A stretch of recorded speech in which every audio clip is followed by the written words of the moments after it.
water into wine. All these things that nobody else had done before. And then we get to today's story. Jesus takes his disciples up a mountain, and all of a sudden he starts glowing. And a lot of times, that's about as far as we get. Jesus just showing his divinity. But is that the whole story? A lot of times, we as Christians run into problems because when the New Testament starts referring and using illustrations from the Old Testament, we can sometimes miss the train, if you will. It just so happens that this story is riddled with things that allude to the Old Testament, that for his disciples were no-brainers. They knew that this is what they were accustomed to. So as they see it, things are being confirmed in their understanding and in their sight. But for us, it may be a little different. So we may need a little bit of extra tools to understand passages like this, that are filled with plenty of meat and substance, that could be just written off as the Son of God showing he's divine with a little bit of light, and two people coming to say hi, as it were. But sometimes God does show up, taking something that could be seen as ordinary and making it into something extraordinary. Let's take a look at this. We'll start with Mr. Moses, back in the Old Testament, in Exodus. Now, Moses is an interesting dude.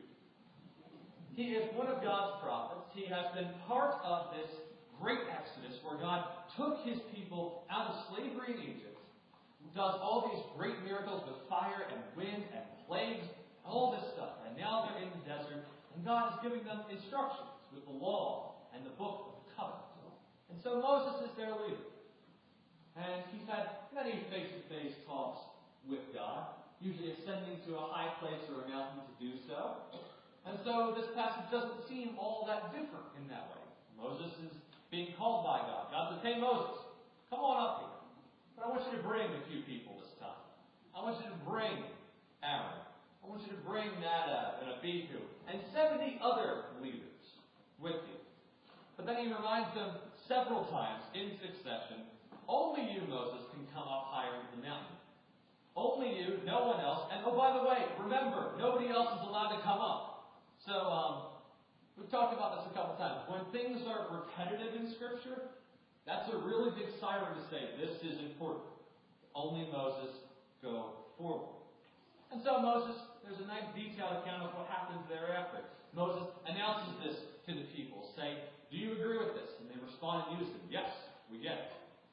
And then he goes and makes an offering. He decorates the altar with some of the sacrifices that were made. And again, confirms to the people, "Do you understand this?" "Yes, we do." And so then, Moses with these other leaders, the 70 leaders, with Aaron, Nadab, and Abihu also in tow, they go to the mountain. And there they see something that's totally unlike anything they've seen. They see the glory of God. And again, here's something for you. They say they see the glory of God, and by his feet, it seems like pavement of brilliant sapphire, just like the brightest in heaven. Again, here's a little red light for us in our interpretation. Anytime you hear the words "seemed to be" or the word "like" or "seemed like," it's saying that's not what it was, but that's the best we could figure. So it looked like brilliant sapphires, but it wasn't sapphires. Otherwise, we would have said God was standing upon sapphires. But that's an interesting thing, because God is often described that way. That the best we can do is say it was like this thing on earth, but it's not, because it's supernatural. So not only do these people see God's glory, and that's significant because the text stops it. It said they were able to see God, but they weren't destroyed. It's alluding to something taught earlier, that it was forbidden for people to see God face to face. In fact, it was one of those things that you were asking for a bit of a death sentence, because you couldn't behold God in his fullness. It just wasn't going to end well for you. But the text says, here's the exception, but God didn't destroy them. So it's all within God's power, saying, yes, I'm making sure this doesn't destroy them. And to top it all off, They share a meal in God's presence. So not only did you get a chance to see God today at God's invitation, you also get to have a meal with Him. Sounds like something that shows up in the New Testament, right? Something we celebrate together maybe in the first month or the first Sunday of every month. We share a meal with God. See the tithe there. It happens a lot. But then Moses goes up onto the mountain. God ushers him up and they have this little conversation. And then Moses, before he heads up, he was a good delegate. A very good leader. Assuming that if anything goes wrong, he didn't want to leave them to run around and figure it out. He says, hey, if anything goes wrong, we'll up on that mountain. Talk to Aaron or to her. H-U-R, not her, the pronoun. So he says, hey, if anything goes on, you talk to them. They'll handle it until I get back. And so Moses goes up, and again, something extraordinary happens. A cloud shows up, just like the cloud that had helped them in the desert, a cloud that had helped them get through Exodus from Egypt.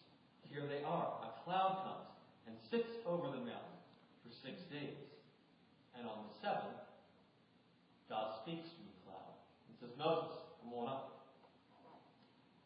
And so it looks like a devouring fire. Again, it looks like, but isn't a devouring fire. Otherwise, Moses would be a little scorched, a little sunburned, as it were. But he goes up into the cloud and kind of disappears from their sight. And for 40 days and for 40 nights, he and God have a conversation. It's similar, almost identical, to what happens in our second passage. Because if you notice, all the details of that Moses story, that Exodus story, show up in this Transfiguration story of Jesus. This would be very present in the mind of Jesus' disciples, because their only Bible was the Old Testament, the Hebrew Bible. They wouldn't have to worry about knowing anything else. And so our second passage begins like this. 6 days later. Sounds a lot like the time frame of Moses. 6 days the cloud stayed over the mountain, and on the seventh, they went up. 6 days later, Jesus took Peter, James, and John, so again, 3 people named, go up a mountain. And hey, this isn't anything out of the ordinary for the disciples. They could be thinking to themselves, well, Jesus goes away often to pray. He wants to get away from the crowd that he's doing all the miracles with and all the great teaching. He gets away sometimes and goes to pray with God. And sometimes he invites us, sometimes he doesn't. So nothing out of the ordinary so far in the minds of the disciples. Maybe just the honor of being with their master and teacher when he's up there.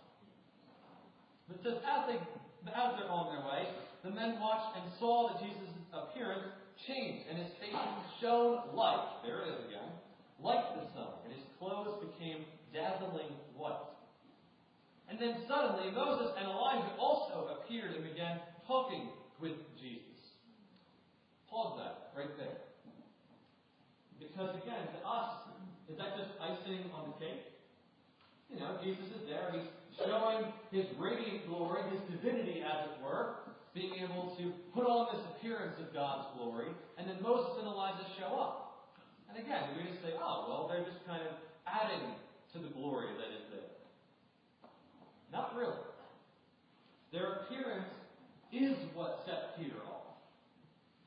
Because here's the thing. It has to do with how our Hebrew brothers and sisters understand the series of events leading up to the end times, or eschatology, as we talk about it at the seminary.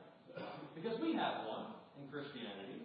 We talk about Revelation. So all these hallmark events that will happen before the end times, that the seas will boil, the moon will turn to blood, and all these little markers that would say, okay, if I see those more or less in the same day, I think the end is coming. We would be pretty sure that it would be coming if we saw every one of the seals open up that are talked about in Revelation. You'd be a little concerned, wouldn't you? Say, I think it's happening. You see, Peter just saw all the things spoken of in the Jewish eschatology.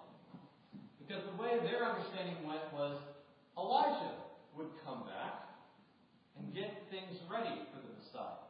And Moses would come too. So the two greatest prophets in the Old Testament times were spoken of to be heralds of the Messiah who would come.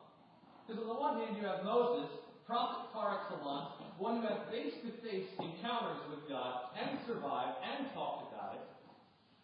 He would be back to help us. And Elijah, on the other hand, one of the other great prophets that worked mightily through miracles and such, he was taken up into heaven personally by God. His disciple Elisha saw and witnessed it firsthand, wanted to see it happen. So God literally picked him up and took him into eternity. And it was told among the Jewish people that Elijah would come back. That his appearance would say, okay, we should be on the lookout for the Messiah, because when Elijah's back, that means things are going down. Here we go.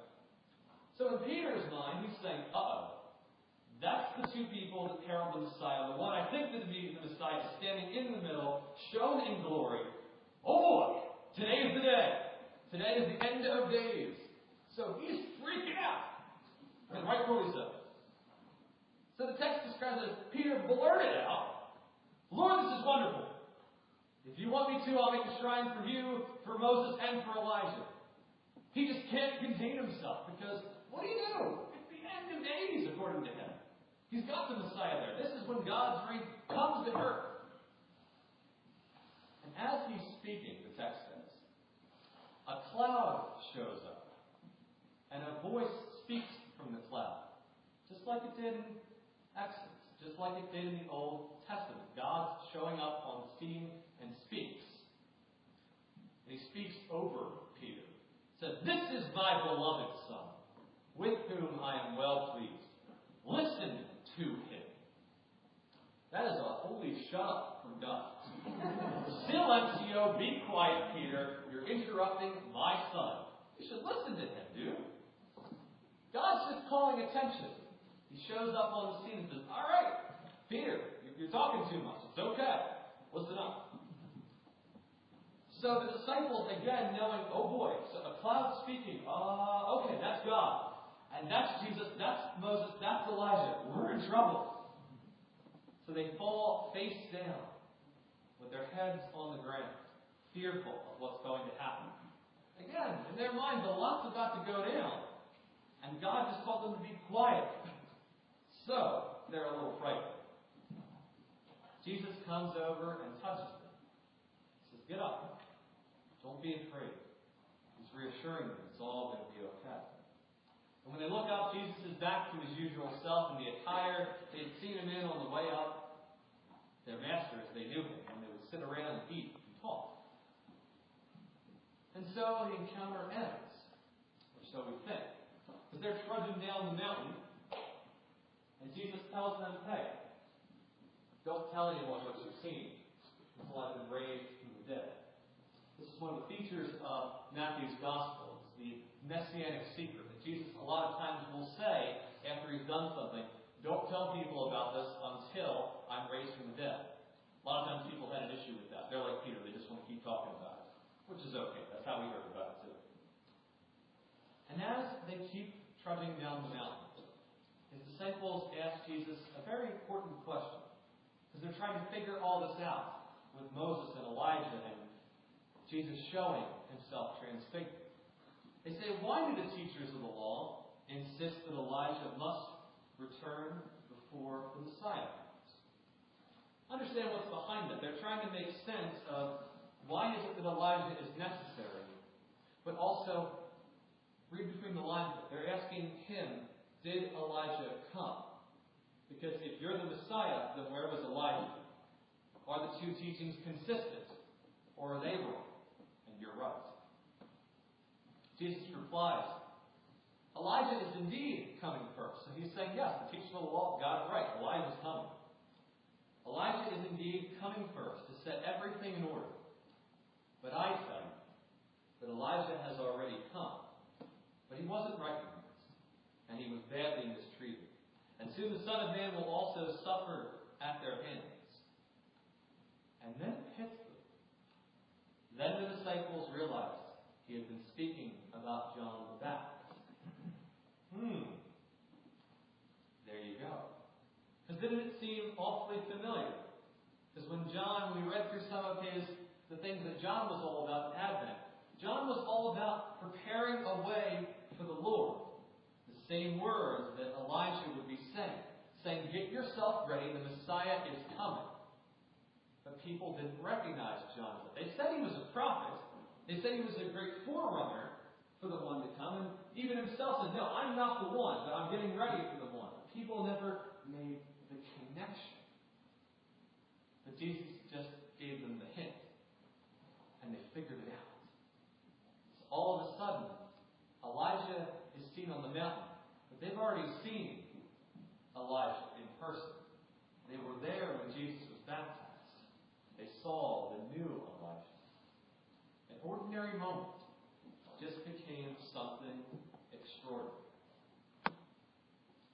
We have a term for that, or at least something similar to it. We have epiphanies, don't we? All of a sudden, something dawns on us, and we figure something out, whether it's the answer to that crossword from yesterday's newspaper, or maybe something we've forgotten, a memory. When we start talking to one another, sometimes we're just, I know it. It's on my tongue. It's on my lips. I know the name I'm trying to recall, and then it hits us later.